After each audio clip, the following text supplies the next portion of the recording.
সরকারের বিভিন্ন কর্মকাণ্ড নিয়ে, বিশেষ করে উপদেষ্টা পরিষদের নতুন সদস্য নিয়োগ কিংবা উপদেষ্টাদের মন্ত্রণালয় পরিবর্তন, রদবদল, এগুলো নিয়ে আমরা নানান সময় উপদেষ্টাদের মধ্যকার বিভিন্ন ধরনের দ্বন্দ্ব, মতবিরোধের নানান ধরনের সংবাদ আমরা পাচ্ছি। বিশেষ করে যেটি দৃশ্যমান হয়েছে, স্পষ্ট হয়েছে, তা হচ্ছে আরও বড় যে ইস্যুটি বাংলাদেশের জন্য নিষ্পত্তির দরকার, সেই নির্বাচন ইস্যুতে উপদেষ্টাদের মধ্যকার দ্বন্দ্ব, সংঘাত, সংশয়, মতবিরোধ আমাদের সামনে স্পষ্ট হয়ে উঠছে দিনে দিনে। নির্বাচন ইস্যুতে আমাদের উপদেষ্টারা এক একজন যেভাবে বিভিন্ন সময়ে নিজেদের মতো করে মন্তব্য করছেন, তার ভিতর দিয়ে নানান ধরনের সমীকরণ আমরা মেলাতে পারি। যেমন আমাদের শিক্ষা বিষয়ক উপদেষ্টা ওয়াহিদুদ্দিন মাহমুদ, তিনি মন্তব্য করেছেন আগামী বছরই নির্বাচন হতে পারে। এই মন্তব্য করে তিনি আবার বলেছেন, এটি আমার ব্যক্তিগত মতামত, তবে কি হয় ফাইনালি সেটি আমার জানা নেই। তার এই বক্তব্যটা খুবই সিগনিফিক্যান্ট, এবং এর সঙ্গে মিলিয়ে আমরা যদি পেছনের আরও কিছু মন্তব্য একাধিক উপদেষ্টার, সেগুলো আমরা সামনে নিয়ে আসি, আমরা একটি সমীকরণ দাঁড় করাতে পারবো নির্বাচন ইস্যুতে। যেমন আমাদের বর্তমান সরকারের অন্যতম গুরুত্বপূর্ণ একজন উপদেষ্টা, যিনি বিভিন্ন বিষয়ে সিদ্ধান্ত নিয়ে থাকেন এবং যার প্রচ্ছন্ন একটি প্রভাব রয়েছে, সেই আইন উপদেষ্টা অধ্যাপক ডক্টর আসিফ নজরুল, তিনি কি মন্তব্য করেছিলেন একটি টেলিভিশনের টক শোতে? তিনি বলেছিলেন 2025-এর মধ্যে নির্বাচন হতে পারে। আমাদের বস্ত্র ও পাট উপদেষ্টা, সাবেক এখন নৌ পরিবহন উপদেষ্টা ব্রিগেডিয়ার জেনারেল অবসরপ্রাপ্ত সাখাওয়াত হোসেন, তিনি কি মন্তব্য করেছিলেন লন্ডনে বসে মাত্র কয়েকদিন আগে? তিনি বলেছেন 2026-এর মাঝামাঝি নির্বাচন হতে পারে। আইন উপদেষ্টা অধ্যাপক ডক্টর আসিফ নজরুলের বক্তব্যের বিরোধিতা করতে গিয়ে আমাদের ধর্ম উপদেষ্টা তো লঙ্কা কাণ্ড বাঁধিয়ে ফেললেন। তিনি কি বলেছিলেন? বলেছিলেন যে আওয়ামী লীগ 7 জানুয়ারি নির্বাচনের মাধ্যমে যে সরকার গঠন করেছিল, সেই সরকার যেহেতু নেই, সেই সরকারের অবশিষ্ট মেয়াদ বর্তমান সরকার অতিবাহিত করবে, বা সেই সময় পর্যন্ত বর্তমান সরকার ক্ষমতায় থাকবে। কি সব মনের খায় এসেদের। আবার আমাদের বন ও পরিবেশ উপদেষ্টা, মনে হয় যেন কখনো কখনো তিনি সরকারের মুখপাত্র। তিনি আগাগোড়াই সবসময় বলেন আগে সংস্কার করে নির্বাচন, সংস্কার করে নির্বাচন। অথচ এই ব্যক্তি সৈয়দা রেজওয়ানা হাসান বন ও পরিবেশ মন্ত্রণালয়ের দায়িত্বে, তিনি সরকারের মন্ত্রী পদমর্যাদায় বসার আগে সমাজের বিভিন্ন ক্ষেত্রে পরিবেশ রক্ষায় যেভাবে সোচ্চার ছিলেন, আপনারা কি একটা উদাহরণ দেখাতে পারবেন এই ভদ্র মহিলার এই যে 4 মাসের কর্মকাণ্ডে কোনো গুরুত্বপূর্ণ সিদ্ধান্ত নিতে পেরেছে পরিবেশ রক্ষার ক্ষেত্রে? না, শুধুই বড় বড় কথা।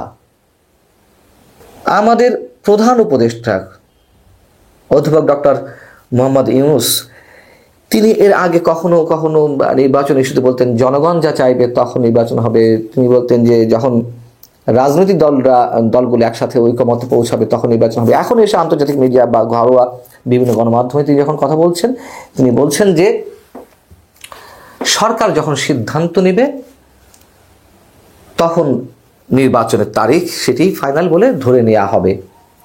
এবং এর সাথে আবার জুড়ে দেয়, বা তিনি এর আগে বাংলাদেশে একটি গণমাধ্যমের সঙ্গে সাক্ষাৎকারে বলেছেন সংস্কার না চাইলে আমরা এখনই নির্বাচন দিয়ে দেব।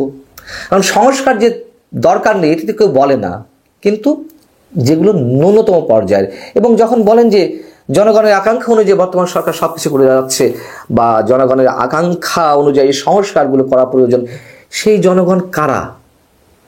জনগণের আকাঙ্ক্ষা পরিমাপের ব্যারোমিটারটি কি?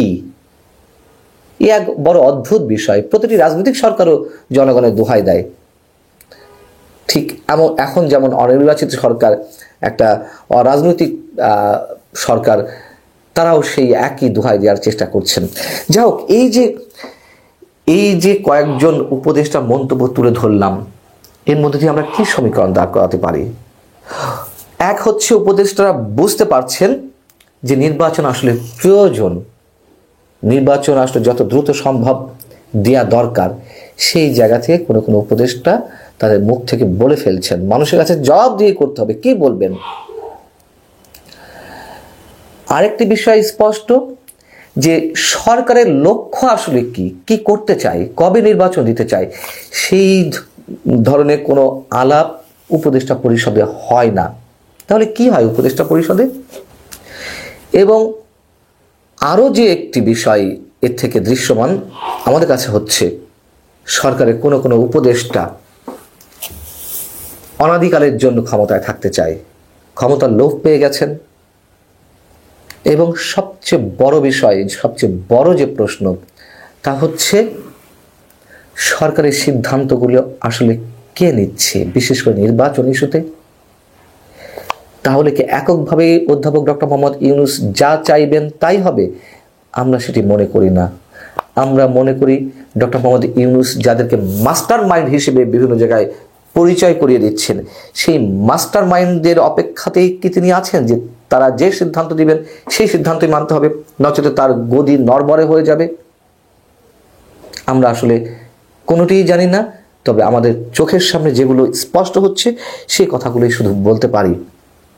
এবং সংশয়, দ্বন্দ্ব, মতবিরোধ উপদেষ্টাদের মধ্যে রয়েছে, এই কথা স্পষ্ট করে বলা যায়। রাজনৈতিক দলগুলো বারবার স্মরণ করিয়ে দিচ্ছে যে বর্তমান সময়ে যে নানানবিধ অস্থিরতা, অস্থিতিশীলতা, সেগুলো আরো দ্রুত বাড়বে। বারবার আমরাও একই কথা বলছি, যদি একটি রাজনৈতিক সরকার ক্ষমতায় না আসে, রাজনৈতিক দল। এবং আমি চ্যালেঞ্জ করে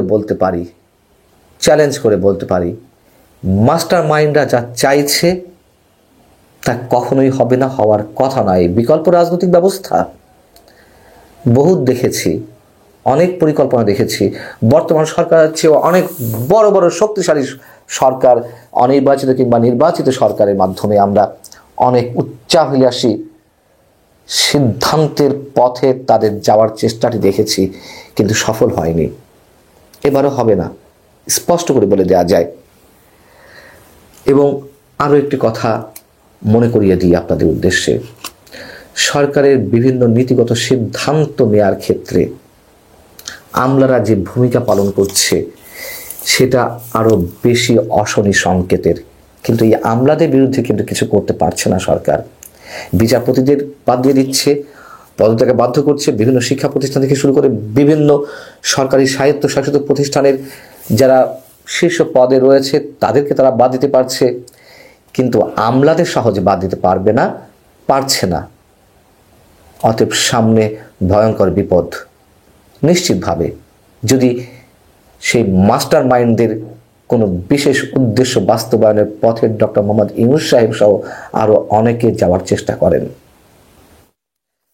আল্লাহ হাফিজ, ভালো থাকুন সবাই।